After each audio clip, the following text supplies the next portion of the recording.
two players that are definitely going to be needed, and their abilities will be needed to win, which will be the Champions League final. Takes place this Saturday. We're all excited for it. We'll be bringing you full recap. Make sure to stay tuned to that Tactics as well. All the good stuff will be coming your way. If you want a chance to win Ronaldo headphones, you need to check out my Instagram, Francis Maxwell Host on Instagram, and check out both TYT Sports Twitter and Francis_Maxwell Twitter on there. You can like and favourite that stuff. I'll be putting out a picture of the Ronaldo headphones, and you will be entered in by following and liking automatically to win your chance. And give Jason a follow just for the sake of it. Can't leave him out. But if you make sure, I will be checking. You have to follow and like in order to get a chance to win. I'll be checking. And you can win. I'll announce the winner after the Champions League final, by the way. So stay tuned for that. Ronaldo headphones, rock monster headphones. Moving over. Gonna find my paper at some Griezmann, Ronaldo. Who is going to be the most influential player when it comes to this Champions League final? So a great article by goal.com, I believe. They pointed out the 5 things to look out for. And we're going to start with the Griezmann Ronaldo, but we'll get into the other points. The 5 things to look out for when it comes to this Champions League final that can be transcendent in terms of who will win. And this is a very interesting one that they highlighted here, is that the winner of this competition, whether or not it's on the back of a Ronaldo or Griezmann piece of majestic football, that could influence who wins the Ballon d'Or next year. And I understand, it's just we're not trained to ponder anyone else winning the Ballon d'Or apart from Messi and Ronaldo. Yeah, I have a problem with that's the only thing I have a problem with. You have a problem with it? Article. I think the article is fantastic. I love the mentions about Diego Simeone. I think they make fantastic points about what he's done with just less money than Real Madrid's ever had. Yeah. Less money than Atletico. It's obvious, guys. Atletico Madrid has, 10%, 20, 30% of what Real Madrid is able to spend, and let alone Barcelona. It's like they don't even get to be the second highest spending team in La Liga, yet here they are in the Champions League final again, right? And they also mention, 4-1 was the last defeat for Atletico Madrid in the Champions League final when they faced Real Madrid in 2012-13. 2013-14. And they're looking for revenge for that, which will be a point. And they are. But the whole thing with the Ballon d'Or thing that I have a problem with is that it's only been 5.5 months. So let's say, for example, right, Griezmann bangs in a hat trick in the Champions League final. Let's say that third goal is in the 89th and a half minute. Yeah. And it wins Atletico the Champions League. If his play doesn't consistently do that for the next 6 months, you have a Euros competition ahead of you. Yeah. You got to play well for France. Ronaldo has to play well for Portugal. Then you have to come back and get your team off to a hot start in the La Liga season. While Suarez and Messi could be playing well for their respective teams. There's those guys who are good too. But I like the argument though. So basically, to go back off the words of Diego Simeone, it says here he was bemused by Antoine Griezmann's omission from the 23-strong shortlist. So that's just a shortlist. He should have been in the shortlist. Well, yes, look on paper at the stats. He's still 18 goals shy from Cristiano Ronaldo's total, and this is a bad Ronaldo season. Don't even get me started on that bullshit. But 51 goals, Ronaldo has 15 assists. He's got 35 in La Liga. Antoine Griezmann, 33 goals so far, 6 assists. The one point I will make in case for Antoine Griezmann, yes, you can score as many goals as you want against Granada and Rayo Vallecano and any other team in La Liga, but one thing I will give credit to Griezmann is he steps up big games. Not saying Ronaldo doesn't. Let's relax here. He did have a hat trick. I'm just making the case for Griezmann. Yes, he did a hat trick for Wolfsburg, and he finally responded to the media and saying, yeah, that's not bad for a guy who's having a bad season, which I'll get to again. Another point.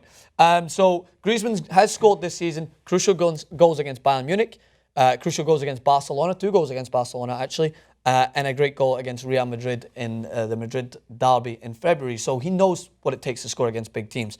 And I will state this, pending a good Euros, which I think he will have, and taking this team to the Champions League final, if he doesn't just completely blow the lights out going into the first half of the season, I think that it could be expected for him to be in the running for the Ballon d'Or. But if he does go on and continue this form, and his significance proves to be a vital part in why Atletico Madrid are a success, you better believe he deserves to be in the running. It's hard for us to contemplate anyone aside from Ronaldo and Messi. We're even struggling to push Suarez in there, despite the fact that he's just had a memorable second half of his season. But again, you're right.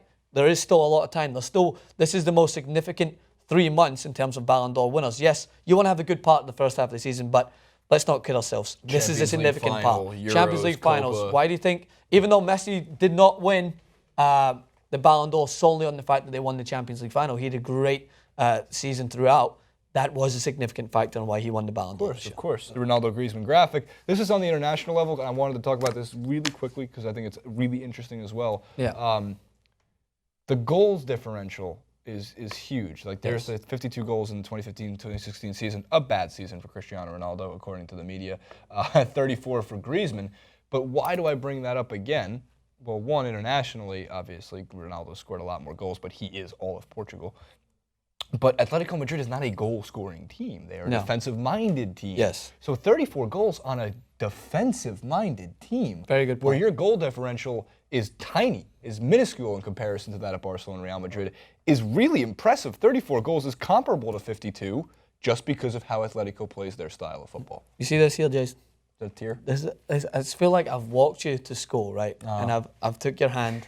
The teacher's like, come on, and you're like, I don't know, Dad. I don't know if I'm going. I did the David Villa interview, and I had a backpack on, and Mary, one of our editors, is editing it, and she's like, Jason, look, it's like you went to school.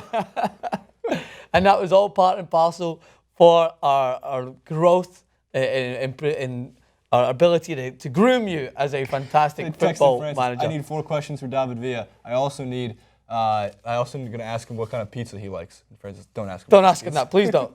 He's not Italian. He's Spanish. Either way, we've got to move forward really quickly after the other points that goal.com has referenced, which will be significant in adjusting the Champions League final one way or the other. Simeone's coronation as the game's greatest coach this season. No argument aside from it. La Liga, yes. Premier League, yes. Claudio Ranieri is going to be honoured with one of the highest Italian honours for his miraculous turnaround for Leicester City. If Diego Simeone takes this Atletico Madrid to the Champions League final and he has taken them to the final, but to their glory, no argument. Because Jason, can you reiterate to the fans who they had to beat on that journey if they go on and win it? Bayern Munich on the way, Barcelona on the way. Yes, very much like the Oklahoma City Thunder right now. So that is a very good point as well. Is if he does win it, there's not even any argument. He will be the manager of the year. No one else comes close. Next point they said is real shot at revenge for Atleti. I like the way they put that. Real shot at revenge. 4-1 was a harsh blow. They were seconds away, Jason. We were recording this. We were here. It was the first year we were at. No, it wasn't.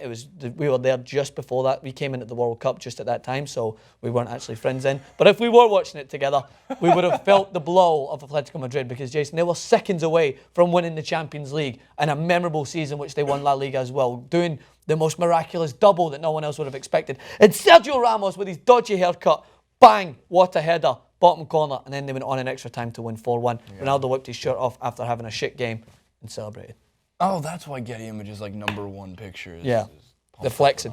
That makes sense. The next one, I want to get your thoughts on this. Ronaldo's record attempt. So this is what his quote said. Everything he does is a record. Yeah. This is his quote actually after the Wolfsburg game. Considering this has been a bad season for me, it has not been that bad. Ronaldo said sarcastically, people can criticize me, but I just keep going and going. The numbers are there for all to see. So he has the ability to equal/best his 17 goals in a campaign in 2013-14. Do you remember when this was actual words in the media? 31-year-old Cristiano Ronaldo, is he done? Is he past his prime? Should he hang up the boots and go to the MLS? No, I think we titled it that way, but you ripped into it. Yeah, destroyed it. Because, look, when it comes to the titles, guys, we title things for certain reasons, but you got to watch the clip to hear our opinions on them. That is the point. I feel like we need to finish. The final point was a destruction derby. It is going to be a game of competitiveness, and Arturo Vidal was as descriptive as he could be in his appraisal of Atletico Madrid's performance when they beat Bayern Munich. He basically said, ugly football played against the best football in the world, and then Simeone responded and said that you don't play finals, you win them. There you go. Oh. Good point from Simeone. So this game will be won and lost based on the physicality of the game. What a game it will be.